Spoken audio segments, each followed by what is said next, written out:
여러분 안녕하십니까? 여수 MBC 뉴스투데이입니다. 민선 6기의 반환점에서 지역별 성과와 한계를 짚어보는 기획보도, 오늘은 광양 지역 살펴봅니다. 예산 규모를 늘리고 기관 유치에 성공하는 등 외형적인 성장은 있었지만 보다 내실을 다지고 시민들의 삶의 질에 집중해야 한다는 지적이 나오고 있습니다. 박광수 기자가 보도합니다.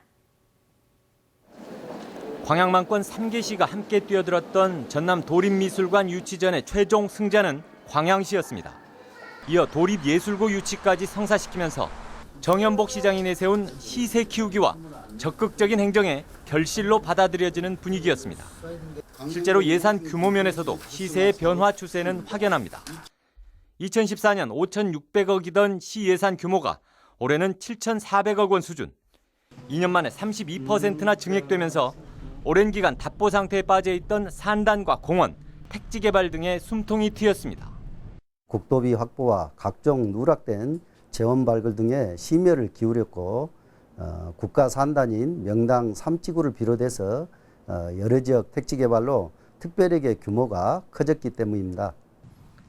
하지만 너무 개발 사업에 의존하고 있고 내실이 부족하다는 우려도 나옵니다. 과연 개발 이익을 담보할 수 있을지, 그 이익이 시민들에게 돌아가는 것인지에 대한 의문이 제기되고 있는 겁니다. 문화관광 인프라 구축 등 지역에 활력을 불어넣을 다양한 시도들도 인근 도시에 비해 부족했다는 지적도 있습니다. 지난해까지 성장세이던 인구수도 올 들어 계속 하향세를 그리는 상황. 외형적 성장이 실제 시민들의 삶의 질에 어떤 영향을 미치는지 성찰이 필요해 보입니다. 새로운 변화하고 도전의 중심에 서 있는데요. 그 중심에가 광양 시민이 꼭 있어야지만이 새로운 거버넌스 행정 모델이 만들어질 것으로 이렇게 봐집니다. 철강과 항만의 도시에 이어 광양이 내세울 도시 브랜드와 주력 산업을 설정하는 과제도 시급합니다. 민선 6기 광양시정에 남겨진 기간은 앞으로 2년. 도시의 장기적인 방향타를 설정하고 그 기반을 다져낼 수 있을지도 앞으로 주의 깊게 지켜볼 대목입니다. MBC 뉴스 박광수입니다. 섬진강에서 채취되는 제첩의 안정적인 유통과 경쟁력 강화를 위해 인증화 작업이 추진됩니다. 광양시는 지역 특산물인 제첩을 소비자들이 안심하고 사 먹을 수 있도록 섬진강 하류에서 생산되는 제첩에 대해 증명표장제를 추진하기로 했습니다. 증명표장은 생산 방법이나 원산지를 증명하는 상표권의 일종으로 중국산에 대해서는 물론 다른 지역에서 생산되는 제첩과도 차별화가 기대됩니다. 바지락 채취 시기를 맞고도 항로상 안전을 이유로 채취를 하지 못했던 여수 묘도 지역 어민들의 민원이 상당 부분 해소될 것으로 보입니다. 여수시에 따르면 최근 묘도 인근 해역의 바지락 채취 요구와 관련해 관계기관 간 협의회 결과 당초 어민들이 요구했던 정박지 인접 부분은 제외하는 대신 선박 운항의 안전을 확보하는 범위 내에서 바지락 채취를 허가하는 수산자원 관리 수면을 지정하기로 했습니다. 여수시는 이번 협의회 결과를 토대로 해수청에 이견서를 보낸 뒤 다른 이견이 없을 경우 이달 말쯤 전남도에 수산자원 관리 수면 지정을 신청해 한시적으로 어민들의 바지락 채취를 허가한다는 방침입니다. 지방자치단체들이 전지훈련팀 유치 실적을 크게 부풀린 사실이 전라남도 감사 결과 드러났습니다. 지역경제 활성화 효과를 띄우기 위해 오지도 않은 전지훈련팀을 허위로 작성해 도 보조금까지 받았습니다. 김종태 기자가 취재했습니다. 순천시는 올해 1월 경남 통영의 모 초등학교 배구팀 12명이 순천에서 전지훈련을 했다고 전라남도에 보고했습니다. 하지만 이 배구팀은 오지 않았습니다. 한 정부팀은 이미 지난해 해체됐는데도 비슷한 시기 순천에서 전지훈련을 했다고 보고했습니다. 여수시는 동계 전지훈련을 위해 타 지역 중학교 롤러스케이트팀 20여 명이 여수에서 17일간 머물렀다고 했지만 사실이 아니었습니다. 이처럼 오지도 않은 전지훈련팀을 시군이 허위로 유치한 것 같이 부풀려 보고한 사실이 전라남도 감사관실에서 적발됐습니다. 전지훈련팀을 허위로 보고했다 적발된 전남시군은 모두 3곳. 여수시는 올해 11만 9천여 명이 전지훈련을 했다고 보고했지만 실제로는 8만 명만이 훈련에 참여했고 순천시도 보고된 16만 명에 비해 턱없이 부족한 6만여 명에 불과했습니다. 전지훈련팀 유치 실적이 그동안 지역경제 활성화 지표로 활용되면서 시군별 지나친 유치 경쟁이 허위 보고로 이어진 것입니다. 잘해가지고 우수 기관으로 이렇게 선정이 돼서 표창도 받고 보조금도 잘 받아야 되겠다. 지역에 홍보하게 되면 지역 그 시군민들이 또 좋아라 갈 것이고 이러니까는 이게 이제 그 세월이 지나오면서 자꾸 과열 경쟁으로 간 거죠. 전라남도는 적발된 시군에 지원한 보조금을 회수하고 관련 공무원을 징계할 계획입니다. 또 전지훈련에 대한 정확한 인원 산정 등 통계관리 시스템 구축을 통해 도에서 지급하는 인센티브 지급 기준도 새롭게 마련할 방침입니다. MBC 뉴스 김종태입니다. 지역 청소년들의 열악한 노동 환경을 개선하기 위한 관련 조례 제정의 필요성이 제기됐습니다. 어제 여수시 보건소에서 열린 청소년 노동인권 조례 제정을 위한 토론회에서 참석자들은 청소년 상당수가 부당하고 열악한 근무 환경에 내몰려 있다며 지자체가 청소년 노동 상담과 구제 활동을 시행하는 내용 등을 담은 조례 제정이 필요하다고 강조했습니다. 한편 지난해 시민단체 조사 결과 아르바이트 경험이 있는 여수 지역 청소년의 72%가 근로계약서를 작성하지 않았고 55%는 최저임금 미만의 급여를 받은 것으로 나타났습니다. 올해 특히 비싸서 구경하기도 어렵다는 은빛 병어 축제가 신안 지도에서 시작됐습니다.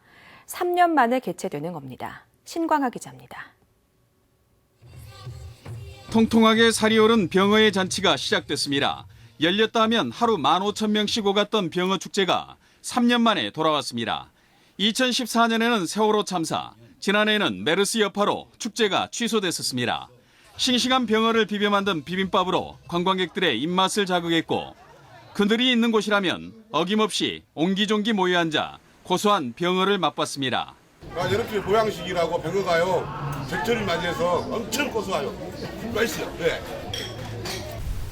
중국 사람들의 왕성한 식욕 때문에 국내에 풀리는 물량이 적어 여전히 병어 한 상자 가격은 예년보다 5만 원가량 비쌉니다.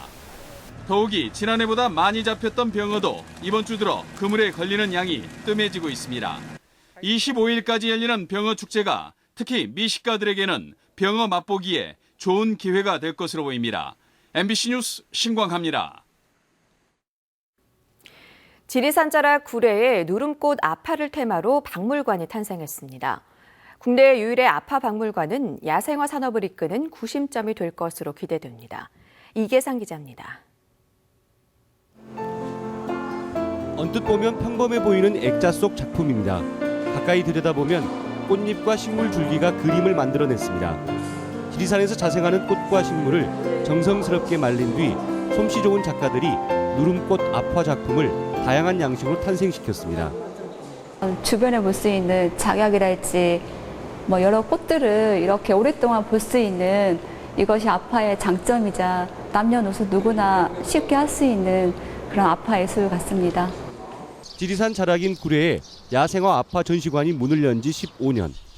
국내 유일의 아파 전시관이 제1종 국립전문박물관으로 승격됐습니다.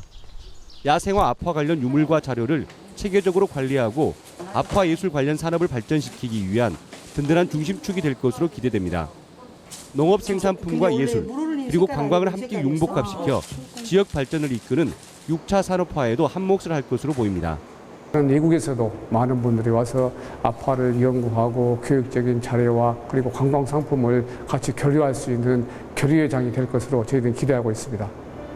야생화를 활용한 향수와 아기자기한 생활 소품을 개발하고 전국 규모의 아파 대전을 여는 등 남도의 작은 고장 구례군이 야생화 아파 예술을 통해서 비약적인 발전을 꿈꾸고 있습니다.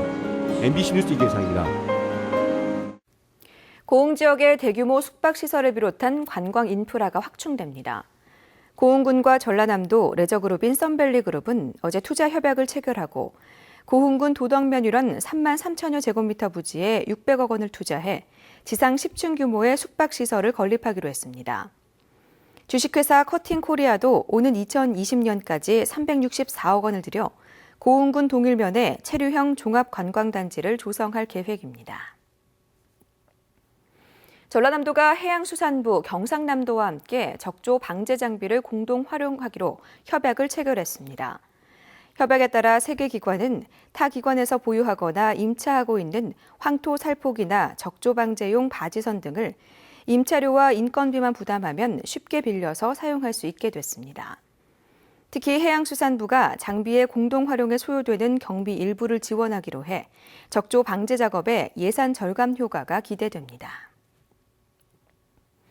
전남도의회 상임위원회의 명칭과 소관 업무가 다음 달부터 변경됩니다.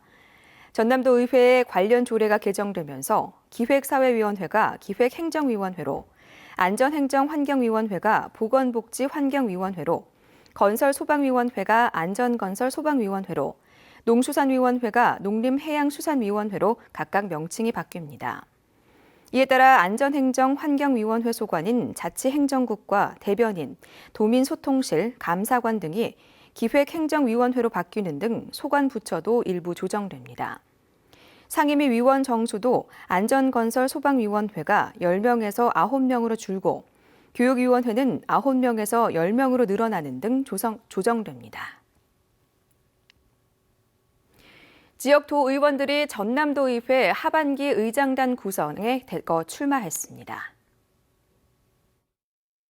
빗소리에 깨신 분들 많으실 것 같습니다. 금요일 출근길 지금 전국 대부분 지방에 장맛비가 내리고 있습니다. 서울도 어제 늦은 밤부터 계속해 비가 내리고 있는데요. 빗줄기가 갈수록 굵어지고 있습니다. 출근길 교통운전에 안전운전 하시기 바랍니다. 어제 밤부터 산발적으로 비가 오락가락 내리고 있습니다. 저는 지금 한강시민공원 수영장에 나와 있습니다. 오늘부터 8월 22일까지 뚝섬, 여의도, 잠실 등 6곳의 야외 수영장이 개장합니다. 오전 9시부터 저녁 7시까지 이용할 수 있습니다. 밤새 전국 대부분 지방으로 비가 확대됐습니다. 현재 레이더 영상을 보시면 전국에 비구름이 폭넓게 자리하고 있는 모습이고요. 특히 전남과 경남 서부 지방에는 호우특보가 내려진 가운데 시간당 20mm 안팎의 세찬 비가 쏟아지고 있습니다.